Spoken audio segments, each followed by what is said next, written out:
بسم اللہ الرحمن الرحیم۔ دیکھیے، جنت میں جانے کے تو سب شوقین ہیں، لیکن جنتیوں والا عقیدہ اپنانے کے لیے عظیم اکثریت تیار نہیں ہے۔ اور یاد رکھیے، اللہ تعالیٰ بغیر عقیدے کے، صحیح عقیدے کے کوئی عمل قبول نہیں کرتا ہے۔ نہ صلاۃ قبول ہوتی ہے، نہ صوم قبول ہوتا ہے، نہ زکوٰۃ قبول ہوتی ہے، نہ عمرہ، نہ حج۔ سارے اعمال برباد کر دیے جاتے ہیں اگر عقیدے کے اندر خرابی ہو۔ اور آج امت مسلمہ کا سب سے بڑا مسئلہ یہی ہے۔ بے شمار ہیں، صلاۃ پڑھتے ہیں، تہجد گزار بھی ہیں، عمرے کرتے ہیں، حج کے لیے کثرت کے ساتھ اس امت کے لوگ جاتے ہیں، لیکن عقیدے کے اندر وہ بربادی ہے۔ لہذا اپنے بھائیوں کے سامنے یہ مختصر بات آپ کے سامنے رکھتا ہوں۔ باقی کہتے ہیں عقل مند کے لیے اشارہ ہی کافی ہوتا ہے۔ ہمارا تقریباً ہر کتابچے کے آخر میں اس طریقے سے یہ جنتیوں کا بنیادی عقیدہ لکھا ہوتا ہے کہ جنتیوں کا بنیادی عقیدہ کیا ہوگا۔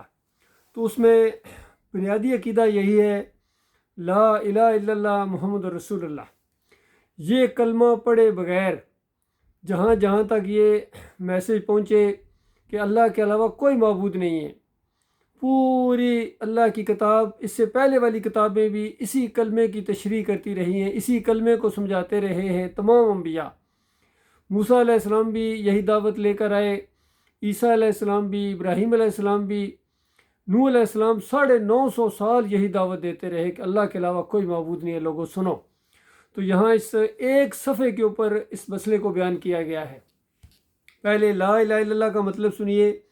اس کا مطلب یہ ہے کہ اللہ کے علاوہ کوئی الہ نہیں جو خالق اور مالک کہلائے جانے کا مستحق ہو، جسے عالم الغیب، حاضر و ناظر، مختار کل سمجھا جائے، نفع و نقصان جس کی مٹھی میں ہو، حاجت روائی، مشکل کشائی اور فریاد رسی جس کی صفت ہو، اٹھتے بیٹھتے جس کو پکارا جائے، اٹھتے بیٹھتے ہر وقت جس کی یاد ہو، جس کا ذکر ہو، وہ اللہ ہے۔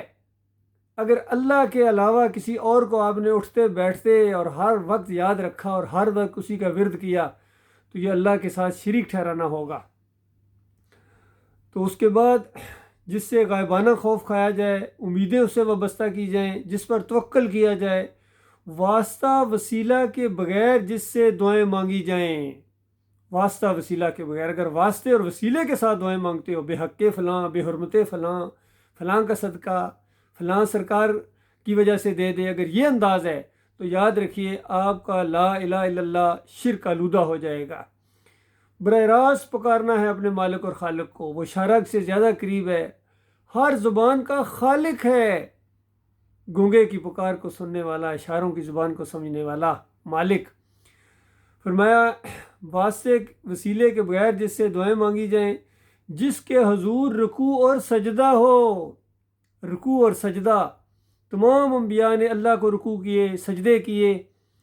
اور آج کتنے ہیں کلمہ پڑھنے والے، کوئی پیروں کے سامنے رکوع کر رہا ہے، سجدے کر رہا ہے، اس کو سجدہ تعظیمی کا نام دیتے ہیں۔ ہندوؤں سے لیا انہوں نے، وہ ڈنڈوت کرتے ہیں، یہ سجدہ تعظیمی کرتے ہیں۔ اور کوئی یوسف علیہ السلام کو سجدہ مانتے ہیں، حالانکہ سورہ یوسف کے اندر جو 100 نمبر آیت کے اندر سجدے کا ذکر ہے، وَخَرُّوا لَهُ سُجَّدًا، پورا خاندان اللہ کے سامنے سجدہ ریز ہو گیا شکر گزاری کے طور پر۔ اور دیکھیے دنیا میں ایسے ہی ہوتا ہے، کوئی کھیل میں کارنامہ انجام دے، فوراً گراؤنڈ میں وہ سجدے میں چلا جاتا ہے، سامنے پبلک بھی ہوتی ہے، امپائر بھی ہوتے ہیں، کوچ بھی ہوتے ہیں، کھلاڑی بھی ہوتے ہیں، تو بتاؤ وہ کس کو سجدہ کر رہا ہوتا ہے؟ عمران خان صاحب نے جا کے گنج شکر سجدہ کیا تھا، یہ کرکٹ کے پلیئر ہیں، انہی سے پوچھ لو۔ شارجہ میں جب جاوید میاں داد نے، حالانکہ میاں داد یہ مشرکانہ نام ہے، چھکا لگایا تھا تو ایک دم سجدے میں جب گر گئے تھے، کس کو سجدہ کیا تھا؟ گنج شکر کو یا امپائر کو کیا تھا یا آپ کو سجدہ کیا تھا؟ پوچھ لے، ابھی بھی وہ زندہ ہے شاید۔ یہ اللہ کو سجدہ ہوتا ہے شکر گزاری کا، فٹ بال گراؤنڈ کے اندر بھی۔ تو اسی طریقے سے جب پورا خاندان ملا ہے، یعقوب علیہ السلام نے وہ منظر دیکھا ہے، بھائی آپس میں ملے ہیں اور اتنی شان و شوکت جب دیکھی ہے تو بے اختیار اللہ کے سامنے سجدہ ریز ہے، پورا خاندان اللہ کے سامنے۔ یہ سورہ یوسف کا مضمون ہے، پورے قرآن کا یہی مضمون ہے۔ مزید معلومات کے لیے سورہ مریم کی 58 نمبر آیت پڑھیں، سورہ آل عمران کی 80 نمبر آیت پڑھیں، 180 نمبر. یہ ساری یہی چیزیں ہیں. اللہ کے بندو ایمان خالص کر لو. تو لہٰذا دیکھیے اس میں بلکہ اس کو بولڈ کر کے لکھا گیا ہے کہ جس کے حضور رکوع اور سجدہ ہو، جس کے نام کی نظر و نیاز کی جائے. اگر یہ کسی اور کے نام کی کرتے ہو، 11ویں والے کے نام کی یا 12ویں والے کے کیک کاٹتے ہو، یا برامام جا کے چادریں چڑھاتے ہو، بکرے چھترے چڑھاتے ہو، اور یا 10 محرم کی جتنی مٹھائیاں بانٹی جاتی ہیں، شربت بانٹے جاتے ہیں، اگر یہ معاملہ بھی کرتے ہو تو یاد رکھیے آپ کا لا الہ الا اللہ فارغ ہو گیا. تو فرمایا جس کے نام کی نظر و نیاز کی جائے، قانون سازی جس کا حق ہو. قانون بنانا اللہ کا کام ہے. یہ جتنی قانون ساز اسمبلیاں ہیں جمہوریت کے نظام کے اندر، یہ خالص مشرکانہ اور شیطانی نظام ہے. ان کو کوئی حق نہیں پہنچتا ہے قانون بنانے کا. ان کے لیے قانون پہلے سے موجود ہے، کسی قانون کی ضرورت نہیں ہے. 73 کے آئین، فلاں آئین، فلاں آئین، جو اللہ رب العالمین نے آئین دیا ہے، نبی علیہ السلام نے جس پر عمل کیا ہے، جس کی تشریح کی ہے، بتایا وہ کون سا آئین تھا؟ اسلام کا آئین قرآن اور صحیح حدیث ہے. اس کے علاوہ کوئی قانون نہیں ہے. اور حالات کے تحت اللہ تعالیٰ نے فہم و فراست دیا ہے. اسی دائرے کے اندر رہتے ہوئے اجتہاد ہوگا. یہ نہیں کہ تم شرک پر اجتہاد کر لو، ایمان خالص پر اجتہاد ہوگا. اور جدید ٹیکنالوجی کے استعمال کے اوپر اور ساری چیزیں جتنی ہوتی ہیں، چاہے جنگی معاملات ہوں، اس پر جو اجتہاد ہوگا وہ مانا جائے گا. تو اس کو جمہوریت کو کوئی حق نہیں پہنچتا ہے قانون سازی کرنے کا. سب جس کے بندے اور محتاج ہوں، بندے بنو، رب بننے کی کوشش نہ کرو. جس نے رب بننے کی کوشش کی ہے اس نے منہ کی کھائی ہے، چاہے نمرود ہو، فرعون ہو، حامان ہو، قارون ہو. اور ہمارے آج کے جتنے کے کہتے تھے کرسی بڑی مضبوط ہے، کوئی کہتا ہے بس فلاں کا راج چلے گا، فلاں کا راج ہوگا. کسی کا بھی راج نہیں چلے گا. راج ایک ہی چلے گا جس نے اس کائنات کو بنایا ہے. تو یہ تو لا الہ الا اللہ کا مختصر معنی اور مفہوم ہے. پھر محمد رسول اللہ، اس کو بھی سمجھنے کی کوشش کرو. اس کے اقرار کے معنی یہ ہیں کہ نبی صلی اللہ علیہ وآلہ وسلم بشر اور اللہ تعالیٰ کے آخری رسول ہیں. ان کے قول و عمل کے سامنے کسی کا قول و عمل ہرگز قابل قبول نہیں ہوگا. پہلی بات، نبی علیہ السلام انسان ہیں، آدم علیہ السلام کی اولاد میں سے بشر ہیں. جو ان کو بشر نہیں مانتا ہے، انسان نہیں مانتا ہے، اور یہ کہتے ہیں اللہ کے نور کے ٹکڑے اور پتہ نہیں کیا کیا، پھر مسجدوں تک کے اندر اللہ کے مقابلے میں لکھتے ہیں. ایک طرف یا اللہ مقابلے میں یا رسول اللہ مدد پکارتے ہیں، لبیک یا رسول اللہ، یا حسین مدد پکار رہا ہے. یہ خالص مشرکانہ پکارے ہیں.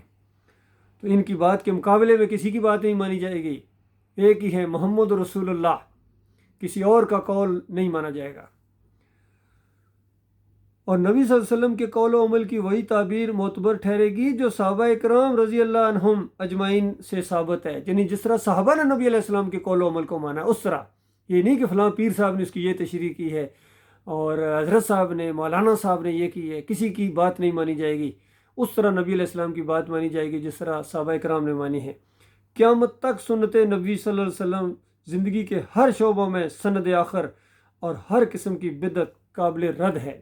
جو انداز نبی علیہ السلام نے اختیار کیا ہے، وہ کھانے پینے کا معاملہ ہو، وہ لباس کا معاملہ ہو، اور داڑھی کے بڑھانے کا معاملہ ہو، ٹخنوں کے ننگا رکھنے کا معاملہ ہو، سر کے اوپر ٹوپی یا ماما کا معاملہ ہو، نبی علیہ السلام کا طریقہ اختیار کیا جائے گا. اور اس میں فخر محسوس کریں، خوشی محسوس کریں، کیونکہ یہی عمل اللہ تعالیٰ کو پسند ہے. یہی اللہ نے حکم دیا تھا نبی علیہ السلام کو، صحابہ اکرام نے اس کو اختیار کیا.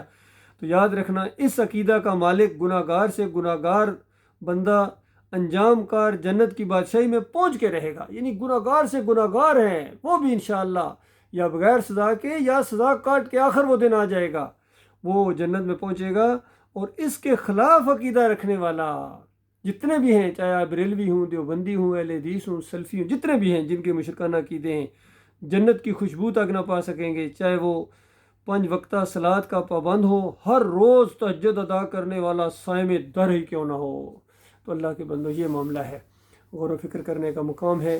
یہ عقیدہ جس کا ہوگا وہ ہمارے امام ہیں، وہ ہمارے لیڈر ہیں، وہ ہمارے قائد ہیں. اور یہ عقیدہ جو نہیں رکھتا ہے وہ امام تو بڑے دور کی بات، وہ مقتدی بننے کے لائق نہیں ہیں. ان کو اپنا امام بنانا یہ اللہ کی غیرت کو للکارنا ہے. پہلے ایمان ٹھیک کرو.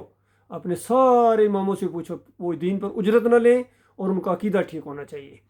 اور جو دین پر اجرت لے اور عقیدہ بھی درست نہیں ہے، چاہے وہ پھر مدنی ہو، چاہے مکی ہو، چاہے پاکستانی ہو، چاہے انڈین مولوی ہو، چاہے بنگلہ دیشی مولوی ہو، فرانس کا ہو یا انگلینڈ کا ہو یا USA کا ہو یا USSR کا ہو، چائنا کا ہو، جاپانی ہو، وہ امام نہیں بن سکتا. کسی مومن کے لیے جائز نہیں کہ اس کو اپنا امام بنائے. اللہ تعالیٰ غور و فکر کرنے کی توفیق عطا فرمائے.